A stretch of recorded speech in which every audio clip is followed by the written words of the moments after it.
Sorry काही कारणामुळे interrupt झालेलं होतं. तर या सेक्शन 2 सब कलम 14 सब कलम ए प्रमाणे पुन्हा फंक्शनल डायरेक्टर ही संकल्पना सहकारात साधारण 23/12/2014च्या कायद्या दुरुस्ती अंतर्गत राबवण्यात आलेले आहे. आणि ह्या फंक्शनल डायरेक्टर हे जे पद आहे हे ॲक्च्युली याबाबत देखील अत्यंत विस्तृत व्याख्या सहकार कायद्यामध्ये करून ठेवलेली आहे. आणि याची या माध्यमातून हे फंक्शनल डायरेक्टर्स जे असतात ते आता मला एक्सपर्ट डायरेक्टर्स मी मगाशी सांगितलं त्या पद्धतीनं हे फंक्शनल डायरेक्टर आहेत. याच्याबद्दलही मला तुम्हाला माहिती देणं आवडेल. तर त्याबाबत मी आपल्याला अत्यंत थोडक्यात सांगतो.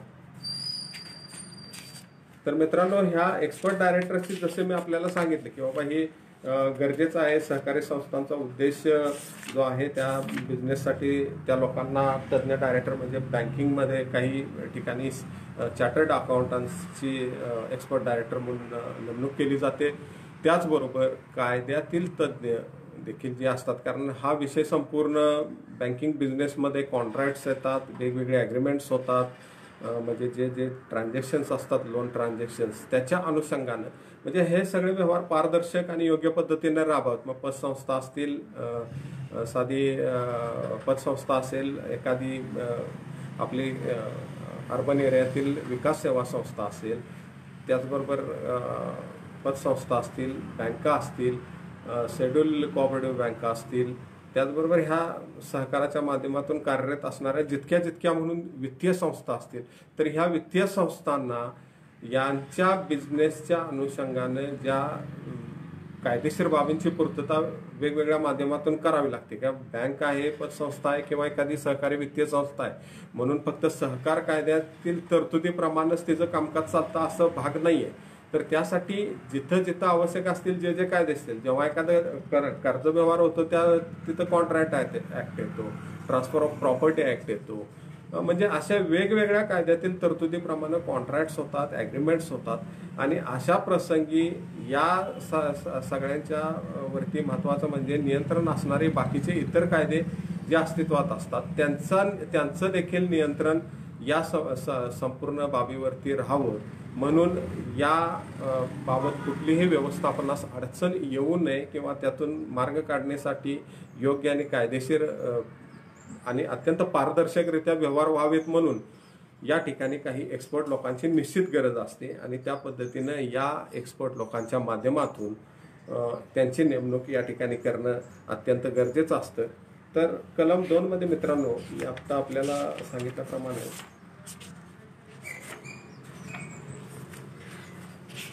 या एक्सपर्ट डायरेक्टर्सच्या बाबतीत कलम 11A तर याच्यामध्ये जी डेफिनेशन आहे, माझ्याकडे इंग्लिश पुस्तक आहे तर मी आपल्याला साधारण सांगतो. Expert director means a person having experience in the field of banking, management, cooperation and finance and includes a person having specialisation in any other field relating to the objects and activities undertaken by the concern society. तर ह्या definition प्रमाणे मित्रांनो ह्या expert डायरेक्टरची संकल्पना इतकी चांगल्या पद्धतीनं execute जर संस्थांच्या माध्यमातून केली गेली तर सहकारी संस्थांना निश्चितच अत्यंत चांगले दिवस येतील. आता एखादी संस्था जर समजा मार्केटिंगमध्ये काम करत असेल तर मार्केटिंगमधले जे एक्सपर्ट असतात, साधारण कसं असतं की एखादा धरून झाला की आपला दुग्ध व्यवसाय संस्था आहे तर दुग्ध व्यवसाय संस्थेच्या अनुषंगानं तिचं मार्केटिंग गाव लेवलला अत्यंत लिमिटेड राहतं की उत्पादित झालेलं सभासदाचं दूध कलेक्ट करणं, ते कलेक्ट केलेलं दूध वरती प्रक्रिया करण्यासाठी जिल्हा दूध संघाकडे पाठवणं. पण दुधाच्या पासून इतर काही जर मार्केटिंगला वाव असेल तर त्या पद्धतीनं त्या वरच्या शिखर संस्थेनं जर उत्पादित केलेले काही बाय प्रोडक्ट्स असतील आणि त्याच्यासाठी समजा तेच मार्केटिंग याच दूध कलेक्शन संस्थेनं जर विक्री करायचं ठरवलं तर ते सुद्धा त्यांना काउंटर मिळू शकतं आणि गावामध्ये त्यांचा बिझनेस पुन्हाच तेच प्रोडक्ट विकून चांगल्या पद्धतीनं होऊ शकतं. ही माहिती देणारा या पद्धतीनं बिझनेस वाढवणारा एखादा स्किल्ड मार्केटिंगमधला माणूस जर त्या संस्थांना सजेस्ट करत असेल काही डेव्हलपमेंटच्या गोष्टी, तर अशा संस्थांनी अशा पद्धतीचे त्या क्षेत्रातले तज्ज्ञ संचालक तिथं नेमून त्यांच्या मार्फत ह्या म्हणजे त्यांच्या व्यवहारामध्ये किंवा बाजारपेठेमध्ये मागणी असणाऱ्या आवश्यक त्या गोष्टींच्यासाठी जर ध्येय धोरणं आखली तर निश्चितच सहकारी संस्था फायद्यामध्ये जाऊ शकतात. यासाठीच या तरतुदी आहेत. त्यांचा बिझनेस वाढावा, त्यांच्यापासून लोकांना, सभासदांना म्हणजे मॅक्झिमम इथं जे सभासद सहकारी संस्थांमध्ये सामील असतात त्यांना त्यांच्या त्या उद्देशाप्रमाणे त्या सभासदांचा हित आणि त्यांचा फायदा व्हावा यासाठीच या तरतुदी आहेत. आणि मी आत्ता आपल्याला नमूद केल्याप्रमाणे सेक्शन 2 सबसेक्शन 14A प्रमाणे फंक्शनल डायरेक्टर ही संकल्पना आपल्याला लक्षात घेणं गरजेचे आहे. ही सुद्धा हा फंक्शनल डायरेक्टर हा शब्द सुद्धा आपल्या कायद्यातील 23/12/2014 कायदा दुरुस्त झाला त्याप्रमाणे यामध्ये घेतलेला आहे. याची सुद्धा व्यापक व्याख्या या कायद्यात केलेली आहे, तीही आपण लक्षात घेणं गरजेचं आहे. तर फंक्शनल डायरेक्टरची डेफिनेशन मित्रांनो असे दिलेले आहे सेक्शन 14 सबसेक्शन A सेक्शन 2 मध्ये मित्रांनो. Functional director means a managing director of chief executive officer by whatever designation called the includes the head of the department, workman or representative of the recognized union of the concerned society nominated by the committee. तर functional director यामध्ये सगळ्यात महत्त्वाची गोष्ट म्हणजे ह्यामध्ये आता आपल्याला या तरतुदीमध्ये अत्यंत स्वयंस्पष्टपणे नमूद केलेलं आहे की managing director or chief executive officer by whatever designation called and includes any head of the department. आता workman or representative of the recognise union of the concern society nominated by the committee. तर या 2 गोष्टी ज्या 3 येतात त्याच्यामध्ये, म्हणजे पहिली गोष्ट येते ती चीफ एक्झिक्युटिव्ह ऑफिसर येते, त्याचबरोबर मॅनेजिंग डायरेक्टर येते, आणि तिसरी गोष्ट आहे हेड ऑफ डिपार्टमेंट्स आणि वर्कमन किंवा रिप्रेझेंटेटिव्ह किंवा रेकग्नाइज युनियन किंवा यांनी नॉमिनेटेड केलेला एक व्यक्ती त्या समितीवरती असणं गरजेचं आहे. यासाठी ही फार मोठी तरतूद आहे. यामुळे होतं काय मित्रांनो, संस्थेच्या दैनंदिन कामकाजामध्ये एक पाहण्यासाठी एक सक्षम व्यक्ती तिथं नेमली जाते. म्हणजे कमिटीमध्ये संचालक मंडळ, कमिटीमध्ये ठराविक लोक असतात. काही कमिटीमध्ये असतील म्हणजे त्या संस्थेच्या पोटनियमातील तरतुदीप्रमाणे त्या कमिटीची संख्या निश्चित केलेली असते. तर त्या कमिटीने घेतलेले निर्णय जेव्हा, म्हणजे आता ह्या सगळ्या संस्थांमध्ये निर्णय प्रक्रिया असते, यांच्या मीटिंग्स होतात, ठराव होतात, तर ह्याचं जे एक्झिक्युशन असतं ते एक्झिक्युशन करण्यासाठी बोर्ड ऑफ कमिटीच्या मार्फत घेतले गेलेल्या निर्णयांचं एक्झिक्युशन हा चीफ एक्झिक्युटिव्ह ऑफिसर, म्हणजे याला आपण अगदी व्यवस्थापक किंवा सामान्य अगदी शब्दात म्हणायचं तर सेक्रेटरी आणि फंक्शनल डायरेक्टर म्हणून या डेफिनेशनच्या अनुषंगाने विचार केला तर संस्थेमध्ये जर मोठ्या प्रमाणात जर कर्मचाऱ्यांची संख्या असेल आणि वेगवेगळे विभाग त्या संस्थेच्या माध्यमातून काम करत असतील, आता बँकिंग फील्डमधला आपण घेऊया किंवा एखाद्या ग्रामीण भागातली एखादी विकास सेवा संस्था घेऊया, विकास सेवा संस्थांच्या माध्यमातून वेगवेगळ्या पद्धतीचे विभाग असतात. त्यामध्ये मार्केटिंगचा वेगळा असतो, म्हणजे अगदीच सांगायचं झालं कर्ज विभाग म्हणता येईल आपल्याला. कर्ज विभागापासून दुसरी गोष्ट काही विक्रीचे व्यवहार शेतीमालाचे करण्यासाठी आडत विभाग असतं. काही ठिकाणी काही संस्था इतरही काही व्यवसाय करत असतात, धान्य विक्रीचे सेंटर्स असतात किंवा सभासदांनी जे उत्पादित केलेले धान्य असतात त्या खरेदी सुद्धा करत असतात आणि ते वेगवेगळ्या मार्केटमध्ये विक्री करून सभासदांना लाभ मिळवून देत असतात. तेव्हा अशा वेगवेगळ्या विभागांच्या, म्हणजे बँकिंगमध्ये गेला तर तिथं कर्ज कमिटी असते, कर्ज मंजूर करणारी कमिटी वेगळी असते, त्याचबरोबर त्याच्या अनुषंगाने रिकव्हरी करणारी कमिटी वेगळी असते. म्हणजे अशा पद्धतीच्या प्रत्येक विभागांच्या वेगवेगळ्या समिती असतात आणि त्या समित्यांचे अध्यक्ष वेगवेगळे असतात आणि त्यामधून जे रिप्रेझेंटेटिव्ह असतात ज्यांची नेमणूक केलेली असते. मग त्यामध्ये आता कर्मचारी वर्ग जर जास्त असेल संख्येने तर त्यांचा प्रतिनिधी व्यवस्थापनात असावा म्हणून फंक्शनल डायरेक्टर ही संकल्पना कायद्यानं स्वीकारलेली आहे. त्यामुळं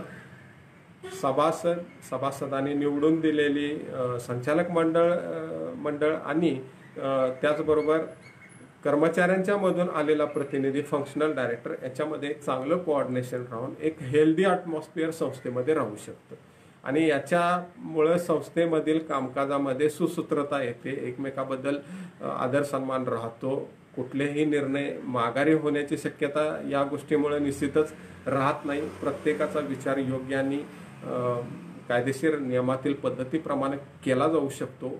हाच उद्देश या मागे असण्याची दाट शक्यता आहे असं माझं प्रामाणिक मत आहे. आणि या सर्व लोकांच्या इन्व्हॉल्वमेंटमुळं या संपूर्ण प्रक्रियेमध्ये एक सहकारी संस्थेचं कामकाज हे अत्यंत पारदर्शकरित्या चालतं. हा एक म्हणजे चांगला आपण यातून अर्थ निश्चितच काढू शकतो. तर मित्रांनो, हा झाला फंक्शनल डायरेक्टरच्या बाबतीतला विषय. तर मला आता याच्या पुढती 97व्या घटना दुरुस्तीमध्ये प्रमाणे 23/12/2014 हा कायदा दुरुस्त झाला. त्यानंतर संस्थेच्या सभासदांच्या बाबतीत देखील व्याख्येमध्ये प्रचंड बदल करण्यात आलेले आहे. तर मला सांगायला आवडेल तर कलम 2 सब कलम 19 मधील ए प्रमाणे सभासदाची व्याख्या या कायद्यामध्ये केलेली आहे आणि तिचा आपण विचार केला तर आपण बघूया. त्यामध्ये अगदी इंटरेस्टिंग गोष्ट आहे. तर त्यामध्ये 19 member means a person joining in an application for registration of a cooperative society which is subsequently registered, or a person duly admitted to a membership of a society after registration and includes a nominal or associate member and any depositor or financial service under service user of primary agricultural cooperative credit society. आणि त्याचबरोबर त्यामध्ये पुढे दुरुस्ती आल्यात ए sub section 1 active member आणि ही संकल्पना मित्रांनो आत्ता ह्या कायद्यातील ह्या 2014च्या दुरुस्तीनंतर ड्रास्टिक बदल घडवणारी किंवा अत्यंत प्रचंड परिणाम करणारी दुरुस्ती आहे. सभासदामध्ये आता क्लासिफिकेशन केलेलं आहे आणि या त्यांच्या सभासदांच्या हक्क व अधिकारावरती या दुरुस्तीमुळे प्रचंड दूरगामी परिणाम होणार आहेत. आणि इथून पुढे होणाऱ्या प्रत्येक सहकारी संस्थांच्या निवडणुकांमध्ये या 19 कलम 2 सब कलम 19 सब कलम अ मधील एक प्रमाणे ॲक्टिव्ह मेंबर ही संकल्पना ही व्याख्या निश्चितच प्रचंड परिणाम करणारे आहे. सहकाराशी संबंधित असणाऱ्या प्रत्येक व्यक्तीनं, प्रत्येक सभासदानं किंवा प्रत्येक सहकाराशी संबंधित असणाऱ्या प्रत्येक एक्सपर्ट लोकांनी ही तरतूद विचारात घ्यावीच लागेल. ही दुर्लक्षित करून चालणार नाही, कारण याचा संपूर्ण या सेटअपवरती प्रचंड मोठा परिणाम करणारी ही तरतूद आहे. मला सांगायला अत्यंत आनंद होतोय की या तरतुदीमुळे सहकारातील सभासद नुसतं सभासद असून आता इथून पुढे चालणार नाही. त्यांनी त्या सहकारी संस्थेच्या कामकाजामध्ये भाग घेतलेला असायला पाहिजे, सहभागी असायला पाहिजे. नुसतं सभासद आहे आणि निवडणुकीपुरतं मतदानाला येतो ह्या गोष्टी आता कालबाह्य झालेल्या आहेत. कायद्यातील या सदरच्या तरतुदीप्रमाणे ॲक्टिव्ह मेंबरची व्याख्या आपण निश्चितच समजून घ्या आणि त्यासाठी मला आवडेल आपल्याला ती व्याख्या सादर करणं मला इथं निश्चितच आवडेल. तर मित्रांनो, ॲक्टिव्ह मेंबरशिप जी आहे, ॲक्टिव्ह मेंबरच्या बाबतीत active member means a member who participates in the affairs of the society and utilizes the minimum level of service or products of that society as may be specified in the bylaw. तर मित्रांनो, active मेंबरची संकल्पना या व्याख्येप्रमाणे इतकी व्यवस्थित clear केलेली आहे. त्या पद्धतीनं सभासद झालेल्या व्यक्तीला संस्थेच्या कामकाजात त्याला सहभागी व्हावंच लागेल. अगदी म्हणजे त्याच्या त्या संस्थेच्या पोटनियमातील तरतुदीप्रमाणे त्याला कमीत कमी त्या संस्थेच्या व्यवहारामध्ये किंवा कामकाजामध्ये सहभागी होणं बंधनकारक आहे. त्याचबरोबर त्यानं त्याचे अगदी किमान असे त्याची व्याख्या केलेली आहे की त्यांनी त्या सर्व्हिसेस किंवा प्रोडक्ट्स आहेत त्या सोसायटीच्या अनुसरून त्याच्या बायलॉजमधील तरतुदीप्रमाणे त्यांना त्या संस्थेला पुरवठा केला असला गेला पाहिजे किंवा त्या म्हणजे आता साधं दूध सोसायटीचं जर आपण उदाहरण घेतलं किंवा गावातील विकास सेवा संस्थेचं उदाहरण जर घेतलं तर त्यामध्ये त्यानं ठराविक कालावधीमध्ये कर्ज घेणं आवश्यक आहे. संस्थेला वर्षाला ठराविक कालावधीमध्ये विशिष्ट पोटनियमातील तरतुदीप्रमाणे, कारण संस्था पद्धतीनं पोटनियम बदलत जातात. म्हणजे अगदी दूध डेअरीपासून ते सहकारी साखर कारखान्यापर्यंत प्रत्येक उत्पादकाला दूध उत्पादकाला दुधाचं केलेलं उत्पादन त्या डेअरीकडे घालणं गरजेचं आहे. तसंच आपण इकडं उत्पादित केलेला ऊस आपल्या जिथं सभासद जो आहे त्याच कारखान्याकडे आपल्याला तो पुरवठा करणं बंधनकारक आहे. आपण जर तो केला नसेल काही कारणानं दुसरीकडे कुठं केला असेल तर आपले अत्यंत महत्त्वाचे अधिकार संस्थेमधील या कारणानं डिस्टर्ब होऊ शकतात. त्या आपल्या सभासदत्वाच्या काही महत्त्वाच्या अधिकारांचे वरती या तरतुदींमुळे गंडांतर येऊ शकतं.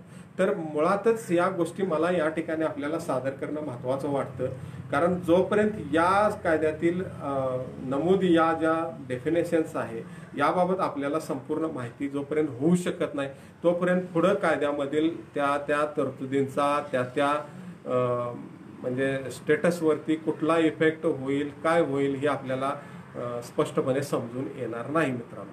त्यामुळं मुळातच कायद्याच्या खोलात जाण्यापूर्वी किंवा कायदा समजून घेण्यापूर्वी कायद्यामध्ये संबंधित असणाऱ्या सर्व जे स्टेटस आहेत जे एंटिटीज आहेत त्यांच्या व्याख्या कृपया आपण समजून घ्या.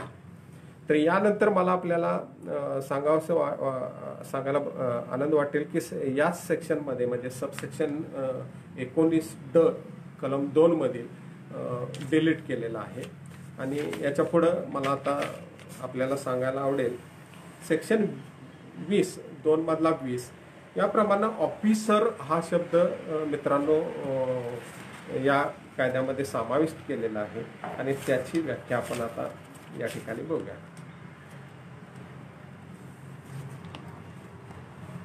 हा सुद्धा ऑफिसर हा शब्द हा सुद्धा 23/12/2014च्या 97व्या घटनादुरुस्तीच्या अनुषंगाने या कायद्यामध्ये इन्सर्ट केलेला आहे व्याख्यामध्ये. Officer means a person elected or appointed by the society to any office of the such society according to its bylaws and includes any officer bearer such as an chairperson, vice chairperson, president, vice president, managing director, manager, secretary, treasurer, member of the committee and any other person by whatever name called elected or appointed under this act the rules or the bylaws to give directions in regard to the business of societies. तर मित्रांनो officer या शब्दाची इतकी प्रचंड मोठी व्यापक व्याख्या या सहकार कायद्याने या ठिकाणी मांडलेली आहे.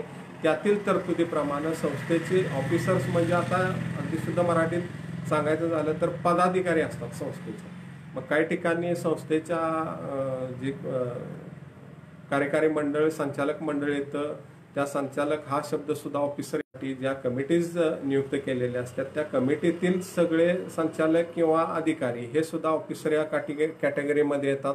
त्याचबरोबर मूळ संचालक मंडळानं निवडून दिलेले जे अध्यक्ष आहेत संस्थेचे उपाध्यक्ष आहेत त्यांना देखील ऑफिसर या संज्ञेमध्येच ही जी ऑफिसर डेफिनेशन आहे ती कव्हर करते.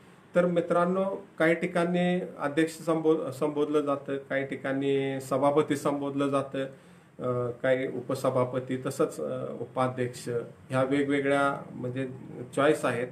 तर मराठीमध्ये कायद्यातील तरतुदीप्रमाणे देखील हे शब्द काही ठिकाणी ऑफिसर या कॅटेगरीत कार्यकारी संचालक तर त्या ठिकाणी ते व्यवस्थापकीय संचालक असे वेगवेगळे हे येतात. तर जेव्हा जेव्हा वाद होतात किंवा ज्या प्रसंगी काही ठिकाणी वादाचे प्रसंग या संज्ञांच्यामुळे होऊ शकतात त्यासाठी स्पेसिफिक पोटनियमातील तरतुदीप्रमाणे ते शब्द वापरणं गरजेचं आहे.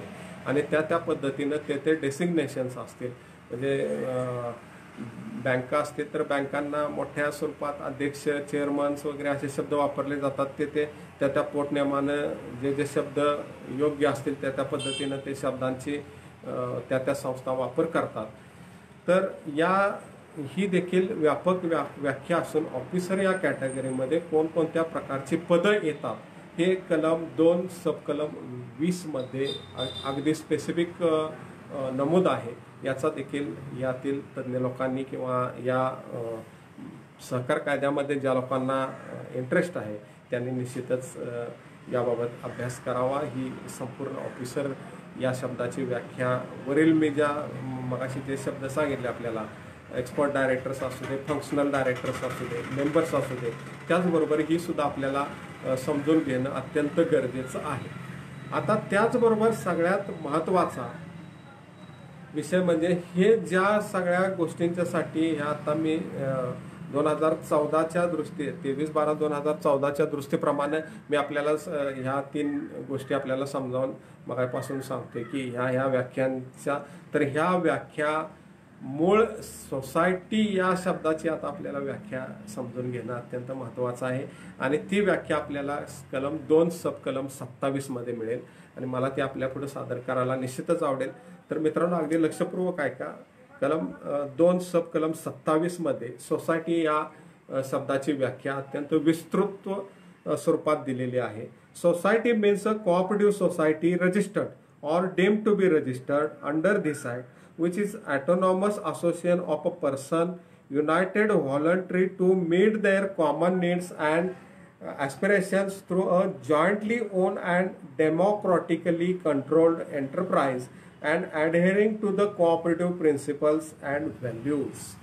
तर मित्रांनो या संपूर्ण एका शब्दाच्या व्याख्येमध्ये संपूर्ण या सहकाराच्या इन्फ्रास्ट्रक्चरची आपल्याला कल्पना येऊ शकते, साधारण अंदाज आपल्याला मिळू शकतो. आणि ह्या संपूर्ण सोसायटी या शब्दातील व्याख्येमधील मला सगळ्यात भावलेला शब्द म्हणजे ही व्याख्या डेमोक्रॅटिकली कंट्रोल्ड एंटरप्राइजेस, लोकशाही पद्धतीनं नियंत्रित असणारा व्यवसाय किंवा बिझनेस करणारी ही संस्था म्हणून याची व्याख्या सादर केलेली आहे या कायद्याने. यामध्ये लोकशाही तत्वांचा अंमल पूर्णपणे घेतला जातो, लोकशाही पद्धतीनं हिचं काम चाललं जातं. इथं कोणत्याही प्रकारची प्रोप्रायटरी म्हणा, पार्टनरशिप म्हणा किंवा एक प्रकारचं ह्याचं जे कॉर्पोरेट गव्हर्नन्स असतं त्या पद्धतीचा इथं विषय येत नाही. ही लोकांच्यासाठी, लोकांच्या हितासाठी आणि लोकांच्या मार्फत चालवली गेलेली संस्था म्हणजे सहकारी संस्था असा त्याचा आपण अर्थ काढू शकतो. इथं कोणी एका विशिष्ट व्यक्तीचं किंवा एखाद्या विशिष्ट गटाचं अस्तित्व असा भाग येत नाही.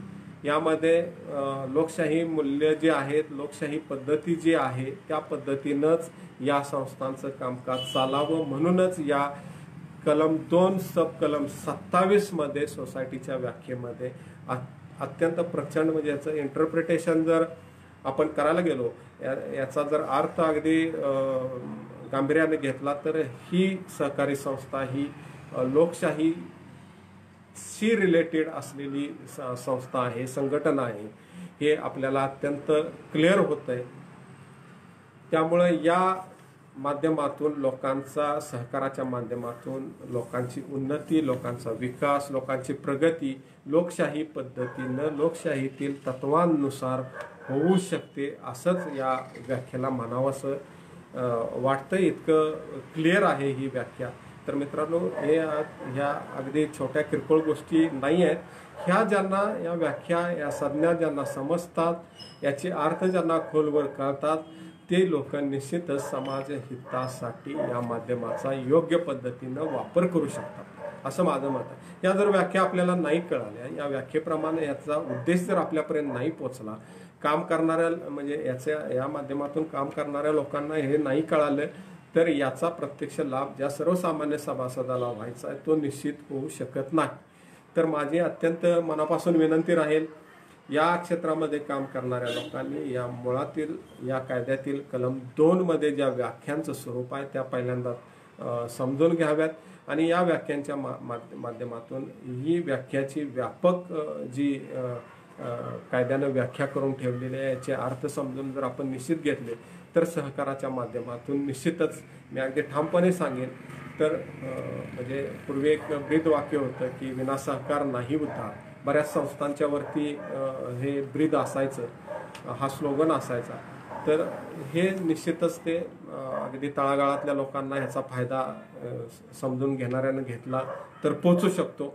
बाकी जास्त या विषयावरती मी बोलू शकत नाही कारण ते क्षेत्र माझं नाही. पण माझी एक विनंती राहील की सहकारातून समृद्धीकडे जर जायचं असेल तर 100% या व्याख्या या क्षेत्रामध्ये काम करणाऱ्या लोकांनी प्लीज समजून घ्या आणि त्यातून पुढे कार्यरत राहा. त्यासाठी निश्चितच माझ्या शुभेच्छा आहेत आपल्याला. आता पुढची गोष्ट आहे मित्रांनो, सहकार कायद्यामध्ये 97व्या घटनादुरुस्तीप्रमाणे ज्या दुरुस्ती आल्या त्या पद्धतीनं लोकशाही पद्धतीनं या सहकारी संस्थांच्या निवडणुका होण्यासाठी पूर्वी पोटनियमातील तरतुदीप्रमाणे किंवा कायद्यातील तरतुदी होत्या की सहकार संस्थांच्या निवडणुका कशा घ्याव्यात, कुठल्या पद्धतीने घ्याव्यात, यासाठी स्पेसिफिक तरतुदी होत्या. त्या सगळ्या तरतुदी जुन्या कायद्यातील रद्द करून सहकार कायद्यामध्ये स्टेट कोऑपरेटिव्ह इलेक्शन अथॉरिटी म्हणून नवीन संकल्पना अस्तित्वात आली आणि या स्टेट कोऑपरेटिव्ह इलेक्शन अथॉरिटीच्या माध्यमातून सहकारी संस्थांच्या निवडणुका घेतल्या जातात आणि त्याही पूर्णपणे लोकशाही पद्धतीनं लोकशाही मार्गानं. त्यासाठी स्वतंत्र नियम अस्तित्वात आहेत आणि त्या नियमातील तरतुदींचं काटेकोरपणे पालन करून अंमलबजावणी करूनच या निवडणुका घेतल्या जातात आणि या निवडणुकीची संपूर्ण पद्धती कार्यपद्धती ही पारदर्शक राहावी. लोकांना यामध्ये कुठल्याही प्रकारचा म्हणजे जे वेस्टेड लोक असतात त्यांना कुठल्याही प्रकारे त्याचा गैरफायदा घेऊ नये याची पुरेपूर काळजी या इलेक्शन अथॉरिटीनं इलेक्शन रूल्समध्ये सगळ्या तरतुदी करून ठेवलेल्या आहेत. त्याप्रमाणे सहकारी संस्थांच्या निवडणुका घेतल्या जातात. त्यासाठी मला आपल्याला कलम 29A हा देखील नवीन दुरुस्ती अंती या कायद्यामध्ये इन्सर्ट केलेली व्याख्या आहे. ती व्याख्या अशी आहे 29 section 2 subsection 29A state cooperative election authority means and authority constituted by the state government under section 73CB. तर 73CB प्रमाणे स्टेट इलेक्शन अथॉरिटी महाराष्ट्र शासनानं निर्गमित केलेले असून त्यांच्या मार्फत राज्यातील सर्व सहकारी संस्थांच्या निवडणुका त्या पद्धतीनं पॉवर्स डेलिगेट करून घेतल्या जातात. तर या झाल्या मित्रांनो सहकार कायदा कलम 2 मधील साधारण 29 डेफिनेशन्स आहेत, 31 डेफिनेशन्स आहेत. त्यामधील हे आता मी आपल्याला कलम 229 आपल्यासमोर सादर केली. तर 31 डेफिनेशनमधील निश्चितच आपण आपल्याकडे कायदाचं पुस्तक आपण असेल नसेल तरी आपल्याला इंटरनेटवरती उपलब्ध होऊ शकतं. आपण त्या माध्यमातून एक 5-10 मिनटं लागतील आपल्याला बघितलं तर त्यामधून आपल्याला संपूर्ण स्पष्ट चित्र होईल. पुढं आता मित्रांनो महाराष्ट्र सहकारी संस्था अधिनियम 1960 मधील कलम 2 मधील या व्याख्या मी आपल्यासमोर आता साधारण नवीन कायदा दुरुस्तीनंतर ज्या महत्त्वाच्या दुरुस्त्या होत्या त्या आपल्यासमोर सादर केलेत. आता मला आपल्याला आवडेल कलम जे हे झालं अधिनियम 1960 मधील कलम 2. आता नियम 1961 मधील कलम 2 मध्ये देखील नियमामध्ये अंतर्भूत असणाऱ्या काही शब्दांच्या व्याख्या आपल्याला समजून घेणं आवश्यक आहे. त्यामध्ये या घटनादुरुस्तीनंतर दुरुस्त झालेल्या कायद्यामध्ये कलम 2 म्हणजे नियमातील नियम 2 सब नियम 2B1 मध्ये ऑडिटर या शब्दाची व्याख्या अंतर्भूत केलेली आहे. ऑडिटर ही संकल्पना आता सगळ्या संस्थांच्या हिशोबासाठी आवश्यक असल्यामुळं ऑडिटर्स हे अत्यंत गरजेची गोष्ट झालेली आहे. संस्थांचे ऑडिट्स वेळेत विहित निर्धारित तारखेपर्यंत म्हणजे वार्षिक ह्याच्यात त्यांना करावे लागतात. त्याचे रिपोर्ट्स संबंधित सहकार खात्यातील कार्यालयाकडे सादर करणं बंधनकारक असतं. त्यामुळं सहकारी संस्थांना त्यांच्या संपूर्ण व्यवहारांचे ऑडिट्स आता सेनचे कडून करून घेणं बंधनकारक केलेलं आहे. त्याचबरोबर काही संस्थांचे वर्गीकरण करून त्यांचे जे व्यवहाराचे लिमिट्स आहेत त्याप्रमाणे सहकारी संस्थांचे पॅनलवरील ऑडिटर्स असतात, स्पेसिफिक ऑडिट्स त्यांच्यामार्फत केली जातात. तर ह्या गोष्टी जेव्हा हा सहकारी संस्थांचा विषय आपल्याला समजून घ्यायचा आहे, त्यांचे व्यवहार, त्यांची कार्यप्रणाली, तर ऑडिटर ही सगळ्यात महत्त्वाची बाब असते. त्यामुळं ही व्याख्या या नियमामध्ये अंतर्गत केलेली आहे. त्याचबरोबर दोन सबनियम सी प्रमाणे कोऑपरेटिव्ह इयर ही संकल्पना, आर्थिक सहकार वर्ष ही एक संकल्पना आहे, तीही समजून घेणं आवश्यक आहे. सहकार वर्षाप्रमाणे त्या सहकारी वर्षातील पोटनियमातील तरतुदीप्रमाणे सहकारी वर्ष गृहीत धरलं जातं. त्याप्रमाणे ते व्यवहार, ते ताळेबंद, त्यांचे संपूर्ण बॅलन्स शीट्स तयार केले जातात आणि त्याची संपूर्ण तपासणी ऑडिटरांच्या मार्फत होऊन ऑडिट रिपोर्ट सहकारी संस्थांना प्राप्त होत असतात. त्याचबरोबर या 2014 दुरुस्तीप्रमाणे नियम 2 मधील जे हा डिलीट केलेला आहे मित्रांनो, त्याबद्दल आता आपल्याला इथं या ठिकाणी तो काय होता, कशासाठी होता, का डिलीट केला ह्याच्यामध्ये जायचं नाही, कारण तो आता विषय अस्तित्वात राहिलेला नाही. आणि नियम 2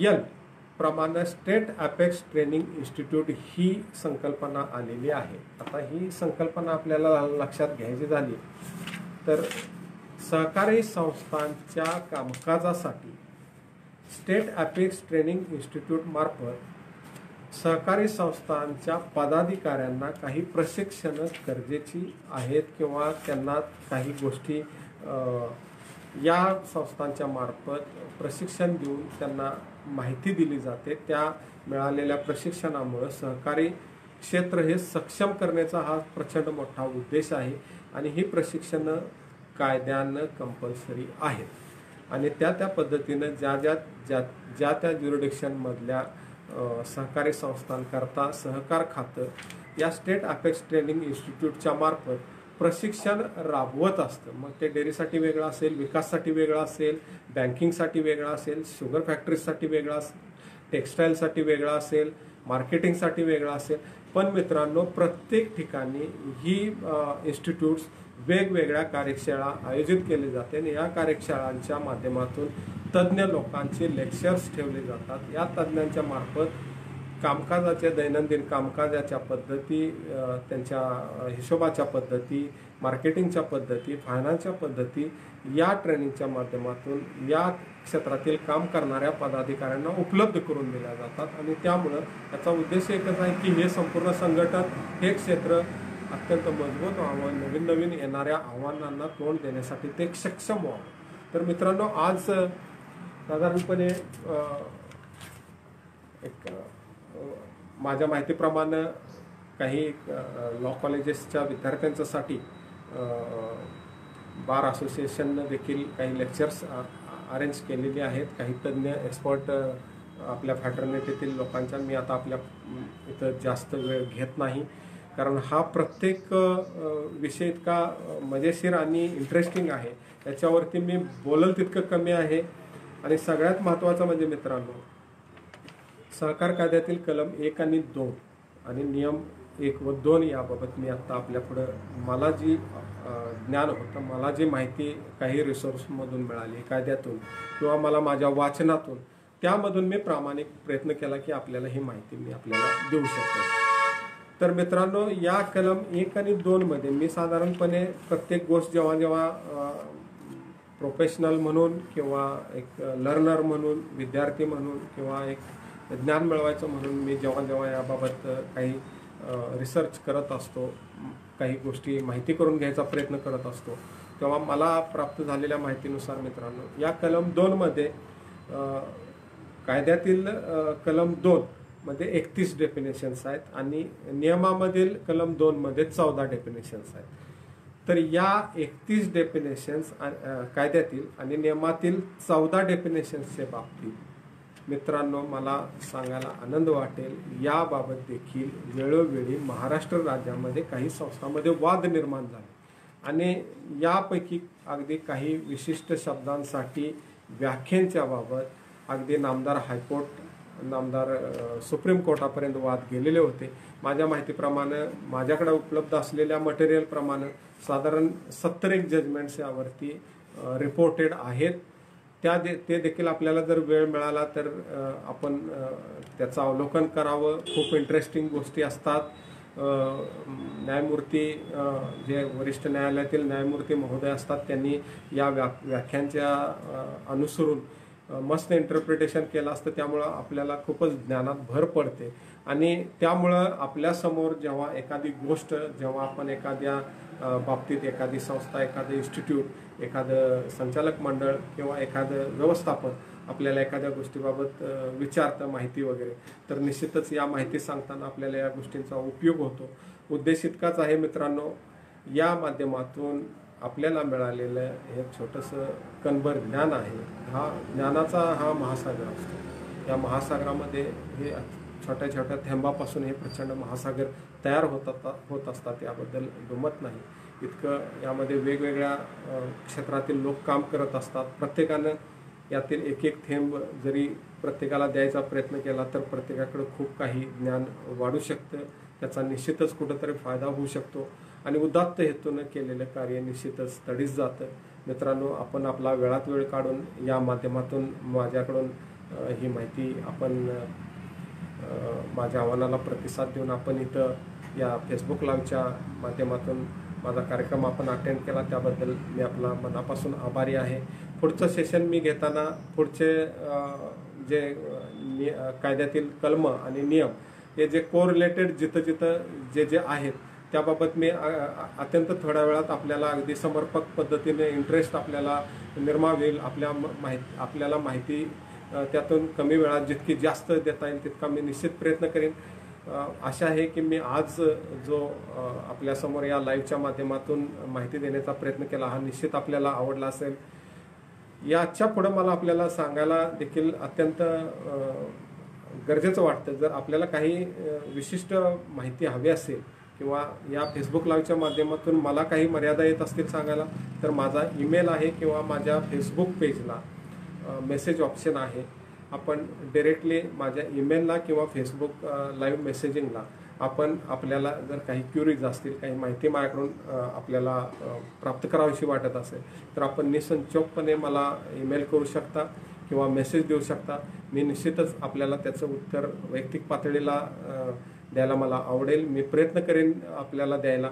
तर या ठिकाणी मी आपला या माध्यमातून वेळ घेतला, आपण मला वेळ दिला त्याबाबत मी आपला आभारी आहे.